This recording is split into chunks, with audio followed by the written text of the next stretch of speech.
program, Dementia Caregiver Support Program, in collaboration and connection with so many others that help make this program run smoothly. So, a little bit that we're going to talk about is planning ahead. We're going to talk about legal steps, and we're going to talk about law enforcement and then therapeutic care for the caregiver. So, planning for the future. And I don't want to just read these slides, but I do want to make sure that as caregivers, it is important that we are constantly thinking about the future for our loved one, especially in the beginning. And also, Pearl, if you see anyone that's coming in, if you could let them in because I'm not able to see that. Absolutely. Thank you. Okay, so again, it's essential that the earlier that we can do this planning, the better. It is for your loved one as well as for you. So when we talk about legal and safety planning, we are talking about preparing for long-term care and health needs, making arrangements for finance and property. We want to designate someone that can make decisions on their behalf. And then you want to be able to work with your local community safety enforcement. All of these are equally important as far as making sure that your loved one stays safe as well as you. So, a little bit about the timeline when it comes to legal steps. The first thing that you're going to want to do is assess capacity, and we'll talk a little bit more about that. But that is evaluating their ability to make informed decisions. Power of attorney, designating someone to make decisions on their behalf, and then core legal documents. Document their wishes for future healthcare decisions. And I will just add in this part, if you're watching this now, if you're watching this on a replay, I cannot overemphasize about starting early and assessing capacity. Is if you, when they get that cognitive impairment diagnosis, or even an early dementia diagnosis, or even if they don't have a diagnosis, but you've just started noticing certain things, start having the conversations early because it's going to be very important to know while they can make informed decisions to find out what they need. Same thing about a power of attorney. With my own experience right from the beginning, once I knew that this was dementia and I knew what was coming, I immediately put in place to make myself the power of attorney with my mom's approval and then have my sister as a backup. Again, I can't emphasize this enough how you want to get this done right from the beginning as soon as possible. Not saying that you can't do it if it's more advanced, but it just makes life a lot easier if you've done it in the beginning. And then this is a little bit more about understanding legal capacity. What does that mean? The ability to understand and decide. And that sounds really simple, but again, when we're talking about dementia, the outcome is going to be that they at a certain point will not have the ability to understand and make sound decisions. So as you're thinking about this, whatever stage your loved one is in, you want to be able to understand what their legal capacity is. And based on that is you'll be able to make the decisions that you need to make. Power of attorney. So that word is used a lot. Let's talk about what that means. So, a power of attorney is simply a legal document that gives someone you trust the authority to act on your behalf in legal, financial, or medical matters.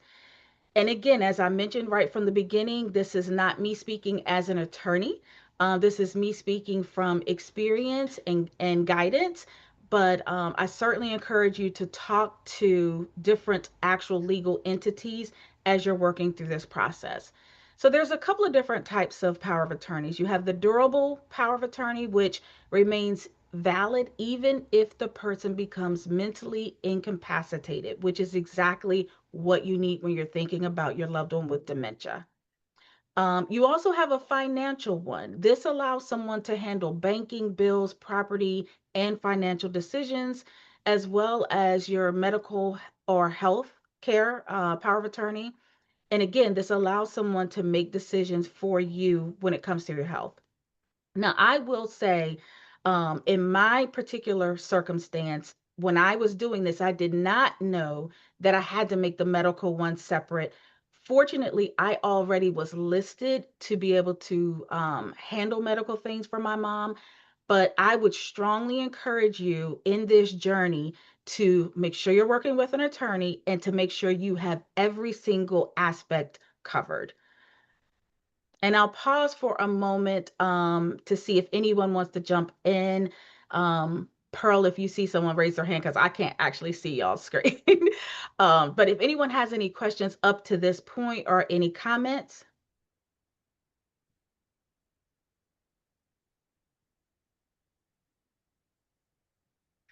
okay, I'm going to move on. And again, just yell out if you do. Okay, so as we go further, some additional core legal documents, a healthcare directive, and a will or trust. Now, again, with healthcare directive, um, it's very important that you do this right from the beginning. And I'll share a few tips because this can be very difficult conversations to have. But some of the things that have been recommended, some of the things that we did, and what we encourage as we work with other groups and organizations is sometimes if you make it kind of more like a family discussion. If you go to the person and maybe they're in the beginning or even further along and you're like, what do you want to happen to you if this, or do you want to be hooked up to a machine? Like that's uncomfortable conversation, right? But if you can make it kind of like a family topic, a family discussion, maybe you lead with talking about your own wishes and preferences. This could be a way to make the conversation more comfortable. And I do want to add, I have worked with a surgeon that many people in this field are very familiar with, Dr. Lamb. And one of the things that she talks about is where this really comes into play is when your loved one may have to go to the emergency room, because often we imagine that we're going to be with our loved one if something happens, right? But if something happens and you're not there, and she goes into a lot of detail, and I'll include her information when I send this out to you all. um, if something happens, she shares that a lot of times they're not taking time to try to figure out what this person's wishes might be. They have to make very quick decisions, and it's super important that you have this documentation quickly available and ready so that they don't make a wrong decision or they don't have to just make their best educated guess. And I'll pause just for a moment if anyone has any thoughts, questions on that. I may add, one of the things I try to share as well is, yes, it's important to have the document, but have multiple copies of it, even in several spaces in the home. So I was talking to an EMS employee, someone a couple of months ago, and he indicated that while you may have it and it may be on the refrigerator, he said sometimes it would be probably best to have it on the back of the door, maybe put it in a red folder or envelope because they're accustomed to looking for something in red. So if you have it in the house in many places, then at least they'll know this is probably something that's important. So on the back of the front door, maybe in the kitchen, maybe in the bedroom on the wall, on the stairwell, just multiple copies throughout so that they're able to access it, especially if you're not there. I love that. Thank you so much for sharing that. I'm going to take that tip. Although we have a little different situation because our loved one is enjoying trying to hide things and playing scavenger Ah, hunt with all of our stuff. But that I do love that. That is a really good suggestion. Thank you for sharing that. All right. So working in the with comment lawyers, wrote, if I can share what's in the comment, Gloria shared, I kept a copy of the POA for my mom on me at all times. You just never know when you may need to give it to someone. that is excellent. That Mhm. is excellent. Thank you for sharing that. Awesome. All right. So we'll go into choosing and working with lawyers. Find elder law specialist. And I know, so I'm here in the Northern Virginia area, and there are a number of really good ones.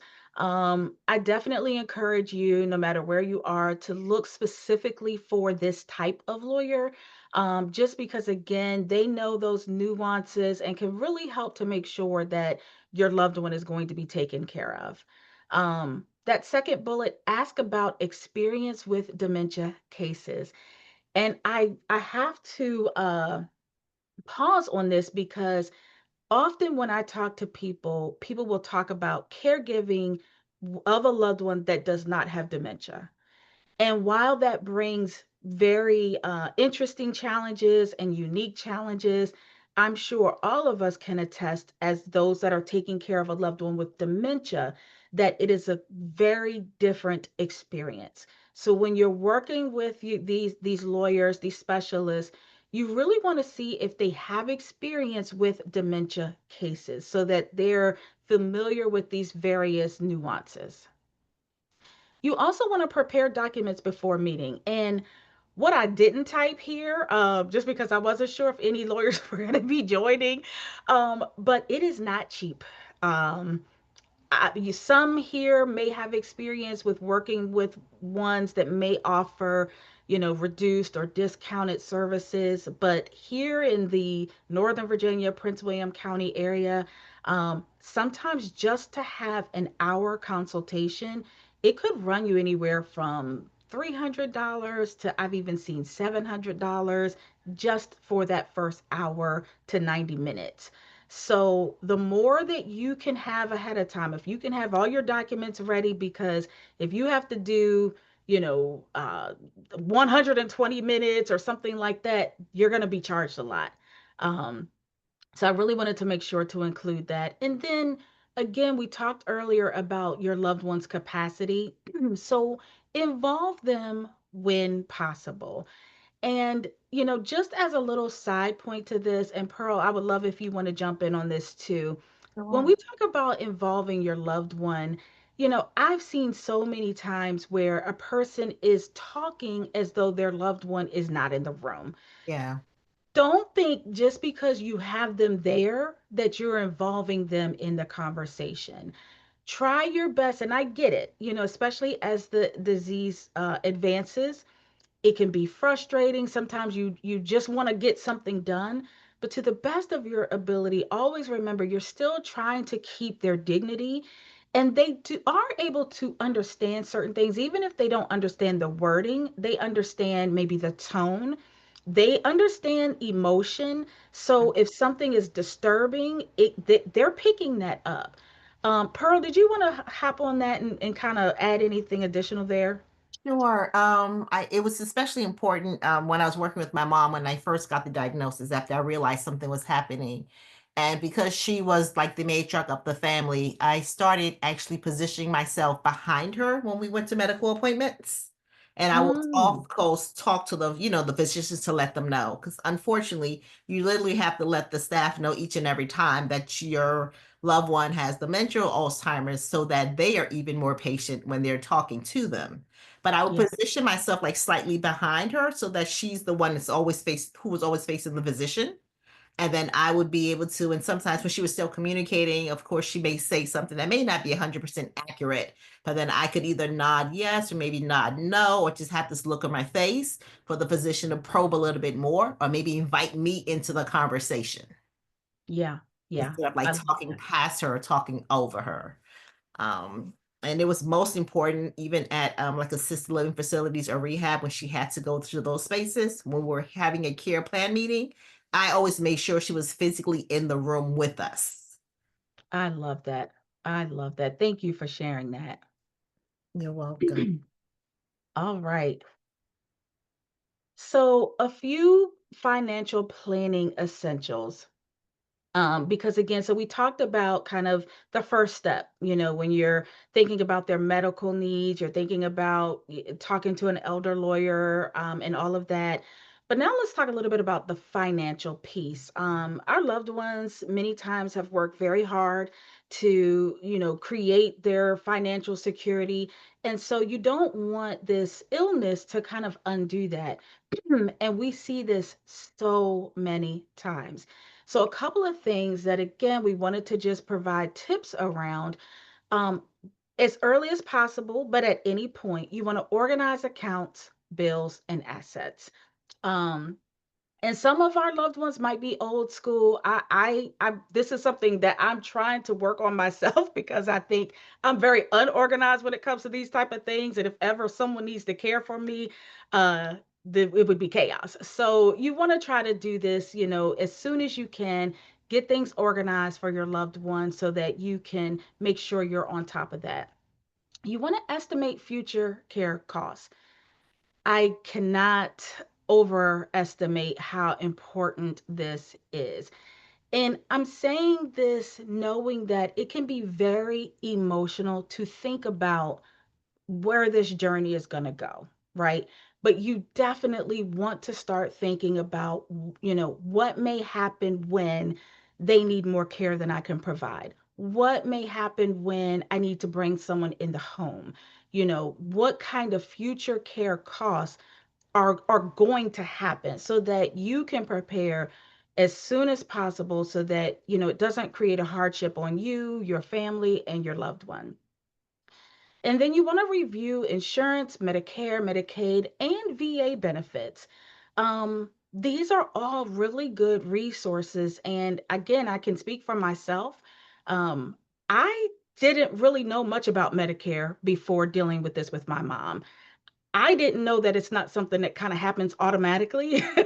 And so I didn't realize there was like an open enrollment that happens. I believe it's October. So these are things that you want to kind of get a hold of. You want to know what their benefits are, when they renew, what type of things can change them, and then what you can make use of. VA benefits, at least here in Virginia, offer a lot of good support.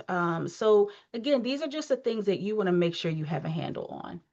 And I'll pause just briefly if anyone has any questions, thoughts. All right. Prevent financial abuse. This is something again that is unfortunately, I personally hate to think of that there are people in the world that do this.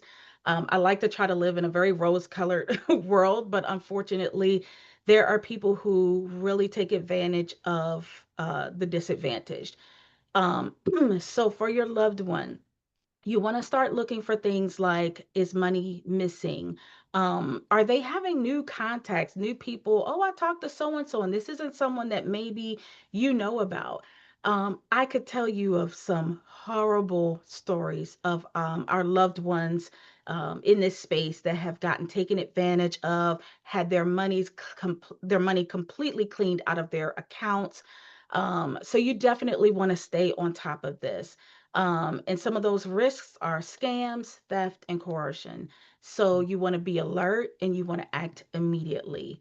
And some have even determined that they kind of monitor the phone. Some have taken the phone out of reach from their loved one, just so that their loved one is not in position to be scammed by phone. That's one of the top ways. But again, this is just something that you do have to be on high alert of. Absolutely. And then what I would like to do at this point is I'm going to stop sharing my screen because I want to bring on, and TJ, I see you commented in the chat there. I want to now talk about working with law enforcement. So, and that was a nice segue as we talk about this. So, I'd like to introduce to you all, bring on Officer TJ Rodriguez, who's going to talk about just some of those things that you want to do to keep yourself safe, to keep your loved ones safe, and how you can work along with law enforcement.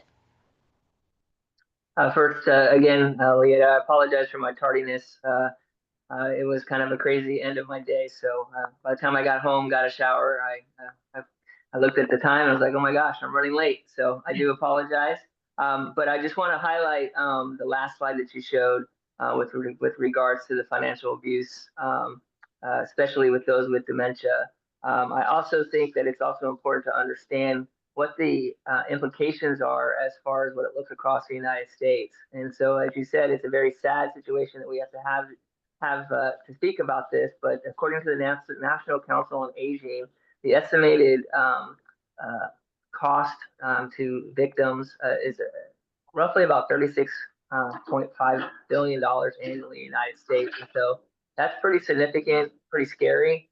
And again, as you said, it involves the issues of money, property, and other resources for personal gain. And unfortunately, in my work as a law enforcement officer, we have seen where it's family members that have taken advantage of these individuals that are suffering this unfortunate disease.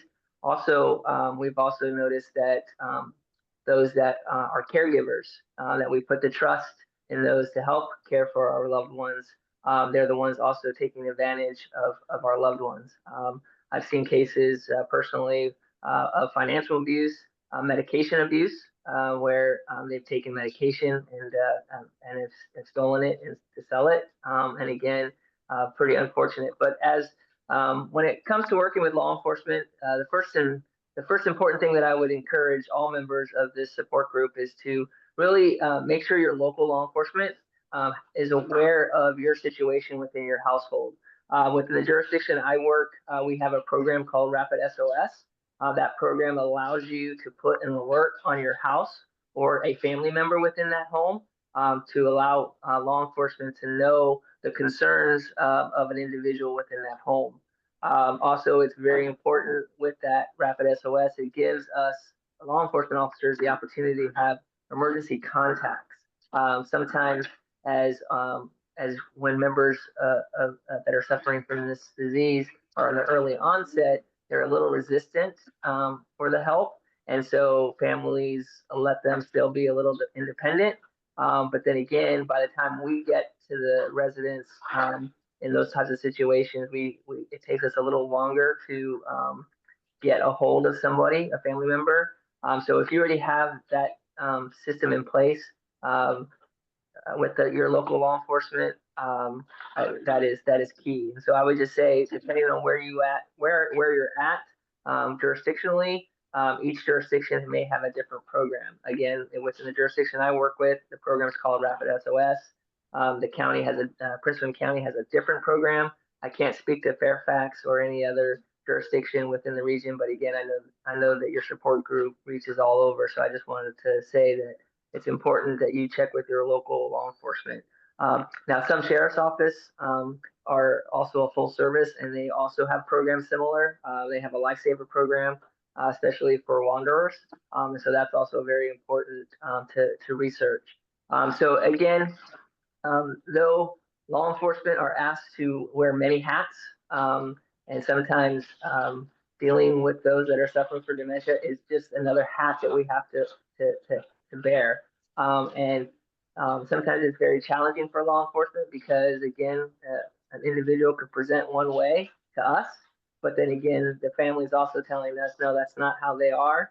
And again, law enforcement only has a very limited information, and they may not have gone to that call before. Now, I will say with technology, it is officers do have the ability to put in notes and they can put their own alerts in systems. And so I know for the department that I work for, our officers are very cognizant of that, and it does help. Especially again, I can't emphasize the importance of when it comes to emergency contacts. That's really challenging because again, our adult in need of services through our social services department, depending on where you're at in locality, it could be very challenging as well. There are a lot of barriers with that as well. So again, I would just encourage the members of this community to just really reach out to your law enforcement, see what they offer. Some jurisdictions have really great programs where they have programs, there's a database, but again, you're giving up certain rights to do that as well.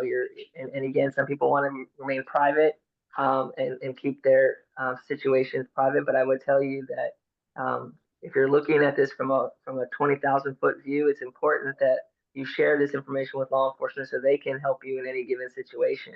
Also, I know that we spoke earlier. You wanted to talk about when someone has to call 911 or you have an individual that has gone missing. It's important to give us as much information as possible. I would also encourage members to, if they haven't been a part of some type of GPS program within their jurisdiction, whether it's with Prince William County Sheriff's Office, who has the Lifesaver program, you could also create your own.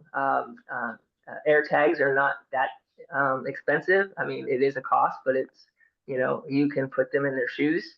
They tend to grab shoes. Some people say, oh, I'll put it in the wallet. Sometimes they won't grab their wallet. Oh, I'll put them on their keychain. No, sometimes they won't grab their keychain. I do know that we have had several cases here recently where some that are onset dementia still have access to their vehicle.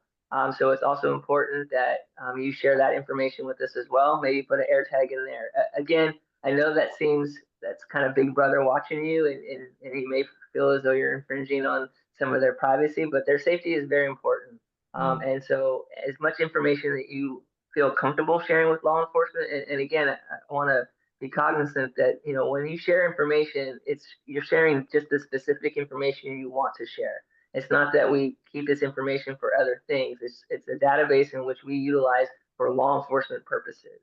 And again, so I just want to reassure folks that, as law enforcement is trying to build that trust with the community, these are one of those ways that we can, when we are entrusted with this type of information. Because again, we want to keep your loved ones safe. We want to ensure that we have a full understanding of what's going on. I know that when I spoke at one of your conferences or your meetings not too long ago, sometimes also you have to understand law enforcement are sometimes challenged, especially when it becomes an abusive situation, when you have someone who's suffering from dementia who is aggressive and violent. The Virginia law is very specific when it comes to domestic violence.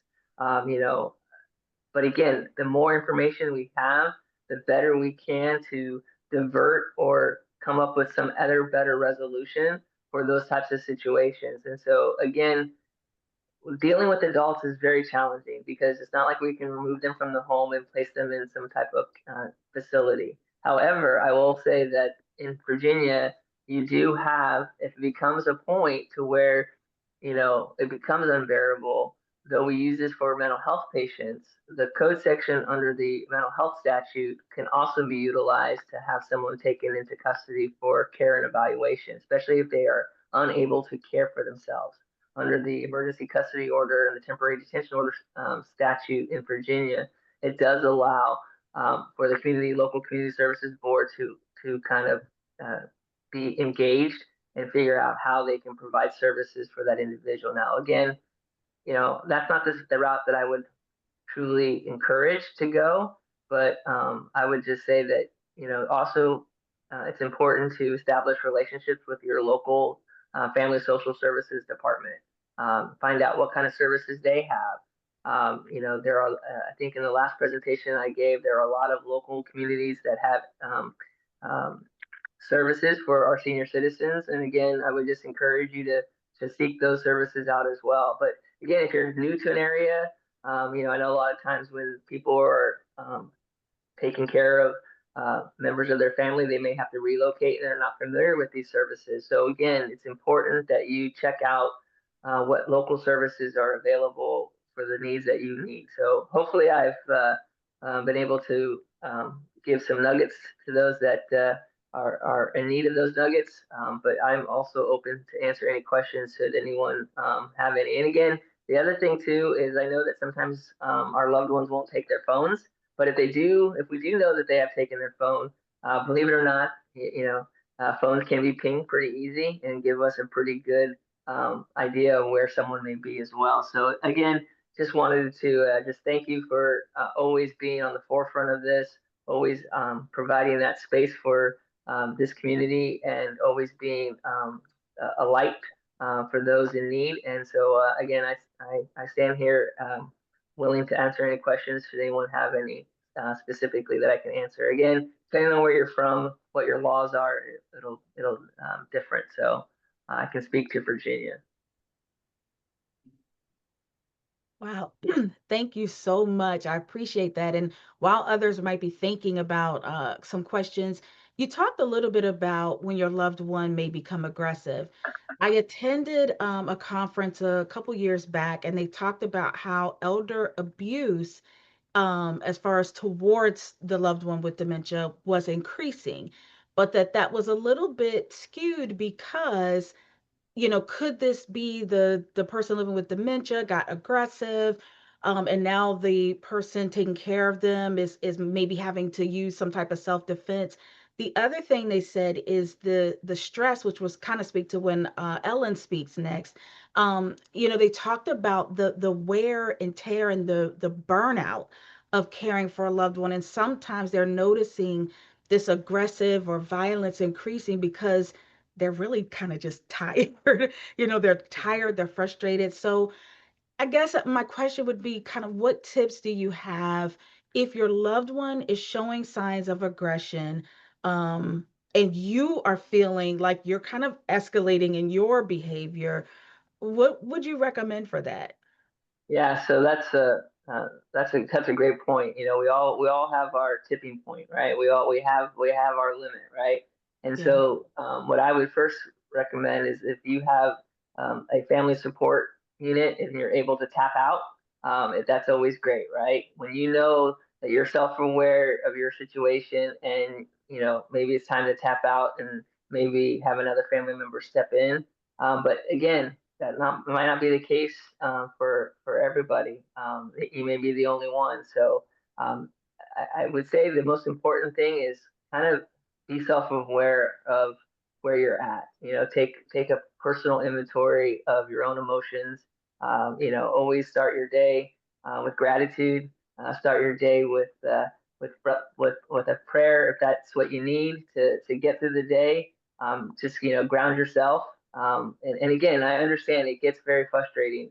And again, sadly enough, we have work cases where family members have reached their limit and they've taken their aggression out. And unfortunately, when we make decisions like that, our hands are a little bit more tied than the other way around, where it could be the person with dementia being aggressive when you're the caregiver, you bear the responsibility a little bit more. And unfortunately, the legal system is not very kind when it comes to the abuse aspect of someone who is that you're caring for. But again, like you mentioned, it is on the rise. Some of the times it's challenging because when we go to these cases, the person you're caring for may be telling stories that aren't accurate or true, and they may have marks or bruises that appear to be old. And again, there may be not any immediate action taken, but there may be a report forwarded to the adult division within the family services. This is what I would recommend. I would recommend folks to have a diary. Have a diary of your loved one's demeanor, right? And your own demeanor, so that you know where you're at. And again, that could be kind of scary too. You could probably be putting stuff out there that you may not want to say or write. But again, if if you are putting it on paper, it helps you kind of relieve that stress sometimes. But it also is a documentation of how they're progressing as well, so that you can say, look, on June 11th, my loved one was showing these signs and this is what he or she was doing. And again, it kind of protects you in a way. Again, I wish I had a better answer for that, but unfortunately, sometimes it becomes an investigation that really is something that it's really sad that a family has to go through that. But I don't Yeah. know. I wish I had a better answer for that, but No, I that was don't. great. That was really, really good. I appreciate that. When I spoke at the event that your office put on, the resource fair, and I talked about those triggers, and we all have different ones, and you'd be surprised when you're living it, the thing that bothers you the most. You know what I mean? So like in my family, my sister is like, I can't do anything related to bathroom stuff. Like she's just like, I'm going to tap out. That doesn't bother me, but for me it's like the repeated question over and over again, or like my loved one is very like hyper afraid, and so she like pulls the blinds and then the blinds fall down, and then like I think because I'm afraid for her, like it just drives me bonkers, and I'm like, stop pulling the blinds, but she can't help it. So to your point, you have to kind of take pulse of what your specific triggers are and find ways to protect yourself when it comes to that. If you feel yourself getting frustrated and heightened and at the I can't take it, find those ways. And I think again, when we talk to Ellen, why it's so important. I'm always team therapy, but why it's important to have those things in your pocket or in your support. When we talk about safety, again, we're talking about sometimes it's keeping your loved one safe from you, right? And your triggers and your aggression. So, Officer TJ, I appreciate you Yeah, coming no, on. absolutely. And I'll just conclude it as we segue into the next topic here. Your own personal mental health is also important. And again, how you care for yourself. If you're not in a good space, you're not going to be able to care for others. So it's also very important to be grounded, and know your limits. And again, get involved in organizations like yours where there are other people who can understand your frustrations and really kind of be that support for you. So again, I appreciate everything that you do, and I look forward to hearing the rest of the meeting. Thank you so much. And with that, I'm going to turn it over. We just have a few minutes left. I try to stick within the hour because I know most of us are caregivers and we are buying out time for this. So, Ellen, if I can have you pop back on, I know you did an introduction about what you're doing, but again, if you can address why the therapeutic piece is so key and so important. I always say I coach, I mentor. I'm not a therapist. I'm not licensed to provide therapy, so I like to turn it over to the people who have that ability and that license and all that. So I'm turning it over to you. Awesome. Thank you so much. And thank you for having me. Like I said earlier, my name is Ellen. I'm a master's student at William and Mary, working toward licensure to be a therapist. And I decided to kind of start this dementia group as I have, this personal passion. I've really seen, and especially so many of the themes today ring true with the different things that I've seen, around my grandmother, and really seeing, both my mom and her husband go from, my grandmother was their support, and now they're the support for my grandmother, and seeing that transition and just the emotional toll that it takes on a person. Really inspired me to kind of design this group that I would love for people to have access to. Um, and that being said, the world is definitely very unpredictable, and that combined with dementia caregiving can be even more unpredictable and isolating. So, today we're talking about safety. This group is really meant to be that safe space where caregivers can really both, be empowered, but also just simply unburden themselves for an hour and a half. So the kind of format that my group is going to be taking, I'm calling it Navigating Dementia Together.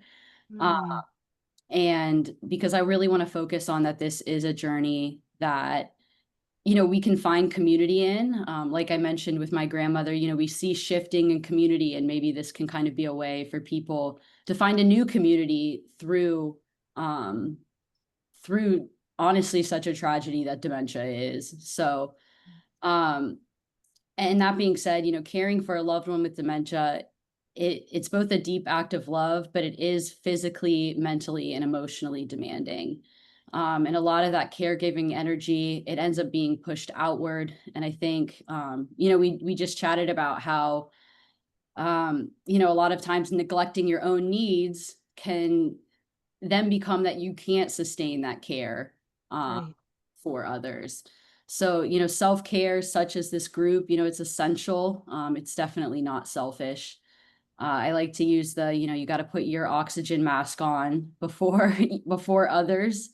Um, and so this self-care, my thinking with this group is, to allow you to get skills for remaining grounded, patient, and compassionate, but also identifying some of those complex emotions that come up, like anger, grief, some of those more uncomfortable feelings that sometimes we stigmatize, and especially around caregiving, where it's supposed to be so selfish and selfless, and we can get caught up in am I selfish, and I should or I shouldn't, and really allowing us to just have that space to be grounded for what we need for ourselves. Dementia can cause unpredictable behaviors, as we've talked about, and so keeping yourself physically safe, of course, is important, as TJ spoke about, but also that emotional safety is really what's going to allow you to combat these tough situations. So, I'm hoping to work on with people skills such as setting boundaries, managing the guilt that can come up with caregiving, and recognizing when to ask for help, and knowing that, hey, I might be burnt out and that's okay. And how do we mitigate that? So, yeah, that's kind of a brief overview of my kind of why I think this is so important. And some of the goals that I really hope to get through this group, and just some of the themes I really want to hone in, whether that you find these through this group or other means, just it's so important to find that support in whatever means or format that works for you. But for the group, the goals that I'm kind of hoping to have are to provide a supportive and non-judgmental community for caregivers to really come together. And like I said, kind of give that care to themselves that often gets so overlooked.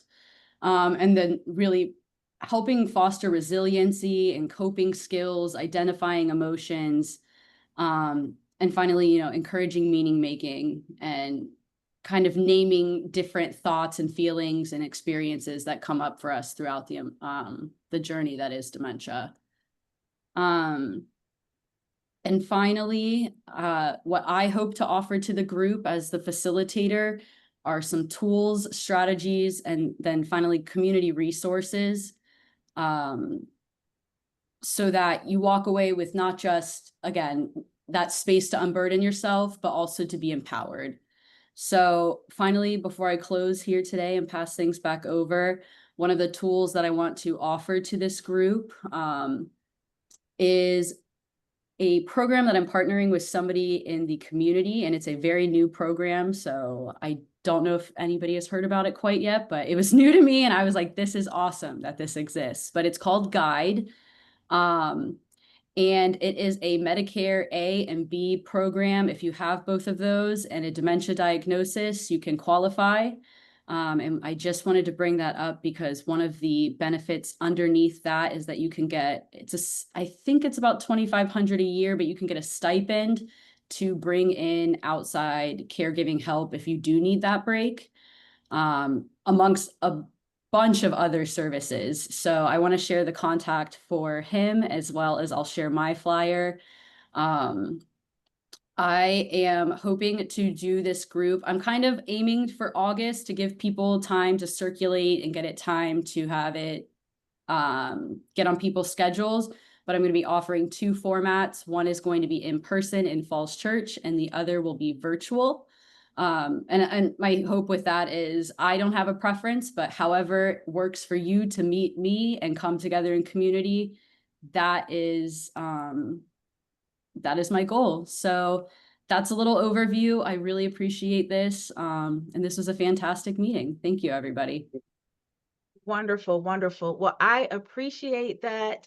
And what I'm going to do, so again, if you are watching this, the replay, if you're watching this through our YouTube channel, whichever way you're watching this, you're going to have the links that you can click on, the attachments. You're going to be able to find out about all of the different things that Ellen was talking about, the different programs that she's doing. Also, Pearl, I want to give a special thank you to you for jumping in and co-driving with me this evening. I really appreciate that. And I know we're right at 8 o'clock, but I will have your information as well, you all. Pearl is another amazing resource, really helping people navigate this caregiving journey, especially as busy adults and professionals and all of that. So I will have her information.